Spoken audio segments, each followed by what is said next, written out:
Bonjour à toutes et à tous. Alors, je ne sais pas si vous reconnaissez derrière moi ce cadre à la fois urbain, maritime et montagneux. Mais certainement que vous reconnaissez, vous avez compris, je suis à Monaco. J'ai mis cette vidéo dans la playlist Big Cities, même si Monaco n'est pas une grande ville en soi, mais parce que c'est une grande ville en termes de finances et que nous sommes sur une chaîne financière, autant que je sache. Voilà, donc on va parler un petit peu dans cette vidéo de Monaco qui est un paradis fiscal, ce qui entraîne une hausse, une inflation énorme du patrimoine, de la concentration patrimoniale dans cette ville qui est absolument stupéfiante à l'échelle du monde. C'est une ville-État d'ailleurs, c'est un État-ville qui est absolument unique et on verra que ce n'est pas un paradis fiscal pour les Français. Et on verra un petit peu pourquoi.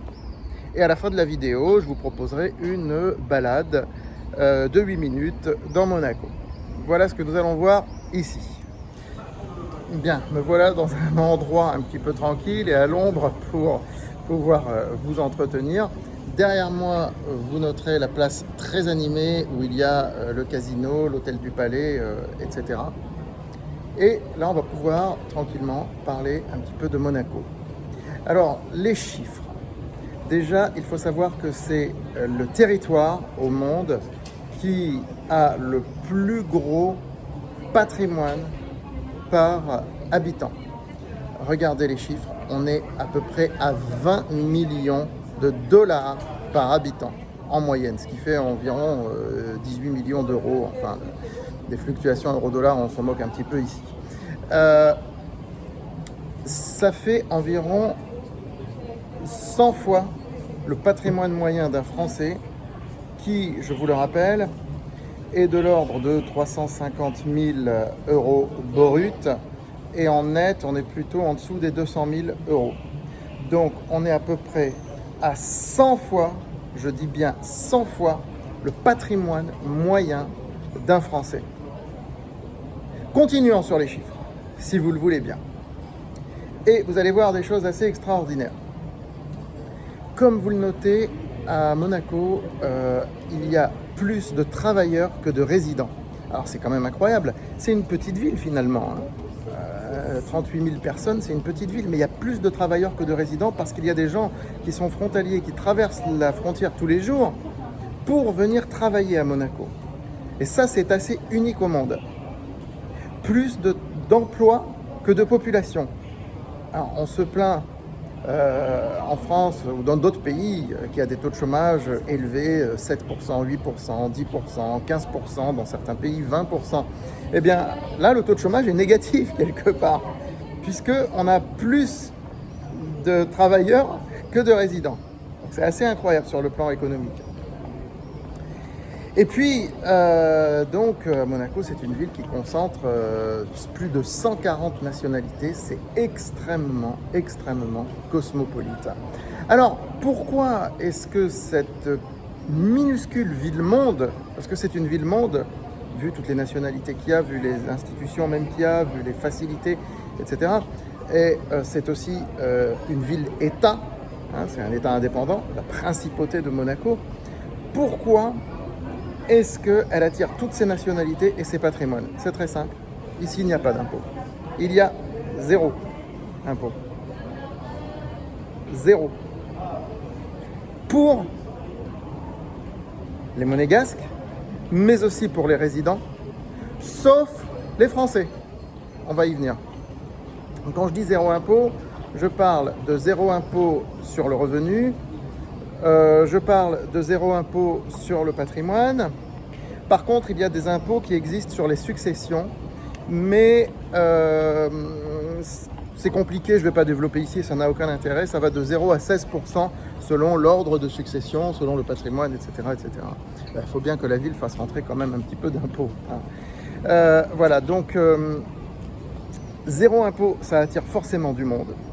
Et ça fait flamber les prix de l'immobilier parce que les prix de l'immobilier n'ont fait que flamber au cours des dernières années, des dernières décennies, du dernier siècle. Le prix du mètre carré en moyenne est à 52 000 euros. Vous entendez bien, 52 000 euros. À Paris, on est à 9 500 euros actuellement. Dans les très beaux quartiers de Paris, on peut monter à 16 000, à 17 000 euros. Ici, on est en moyenne à 52 000 euros, ce qui veut dire qu'il y a des appartements qui s'échangent à plus de 100 000 euros du mètre carré. Autrement dit, un appartement de 100 mètres carrés peut valoir 10 millions. Un bel appartement de 100 mètres carrés vue mer peut valoir facilement les 10 millions. Monaco attire donc parce qu'il y a zéro impôt, c'est un paradis fiscal, véritablement un paradis fiscal, mais pas pour les Français. En raison de la convention de 1963 avec le général de Gaulle qui avait menacé Monaco, qui avait menacé carrément d'annexer Monaco à la France. C'était dans la diplomatie, hein, mais carrément d'annexer Monaco à la France militairement s'il le fallait, si ça continuait cette histoire. Parce que beaucoup de Français, du coup, ne payaient plus l'impôt en France et venaient résider à Monaco. Donc les Français, eux, sont imposés normalement en France. Même s'ils résident à Monaco, ils sont normalement imposés en France, à l'impôt sur le revenu, à l'impôt sur le patrimoine, etc.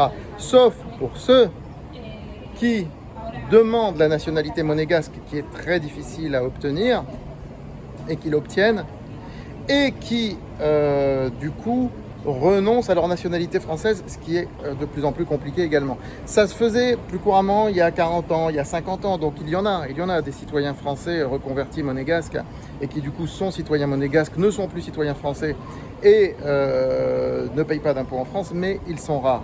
Donc Monaco est véritablement un paradis fiscal, une ville de tous les extrêmes en termes de chiffres financiers comme nous avons pu le voir, et c'est aussi une ville qui attire beaucoup les touristes. Comme vous pourrez le voir dans la suite de cette vidéo, nous allons faire un petit tour. Mais avant ça, on va faire un tour juste à la frontière entre Monaco et la France. Et vous allez voir la porosité de la frontière, c'est assez incroyable. Et vous allez voir comment les prix de l'immobilier peuvent varier du tout au tout dès qu'on passe d'une rue à l'autre, mais même pas d'une rue, dans la même rue, parce qu'on passe de la France à Monaco dans la même rue, et c'est ça qui est assez incroyable. Pas de poste frontière, rien du tout ici. Vous allez voir ça, c'est assez incroyable. Nous allons voir ça tout de suite, et ensuite, nous ferons un petit tour dans les rues de Monaco, une vidéo de walking, que je publierai aussi séparément, non commentée, où je vous laisserai donc découvrir. Voilà, à très vite sur France Bourse TV. N'oubliez pas de liker, partager et abonnez-vous.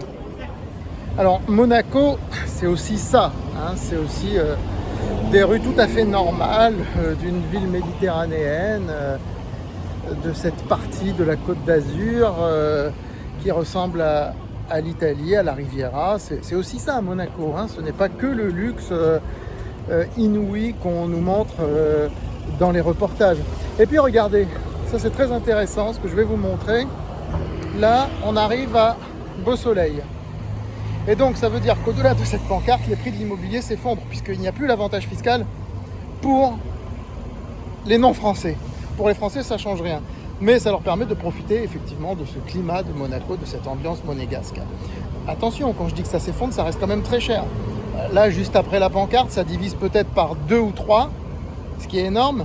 Mais ça veut dire que ça reste quand même à 15 ou 20 000 du mètre carré.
Et pour terminer, une vue panoramique depuis une chambre d'hôtel. Donc, ce qui saute aux yeux, c'est que la ville n'est jamais finie, en fait, qu'il y a toujours à construire. Regardez ça, vous voyez, c'est que il y en a encore une deuxième grue. C'est qu'il y a toujours à bâtir à ce prix-là, vous allez me dire, et à rénover aussi, et à rénover. Et puis, c'est une densité urbaine qui est quand même assez forte, surtout dans cette partie-là, Monte Carlo, où là vous avez une densité urbaine effectivement très forte.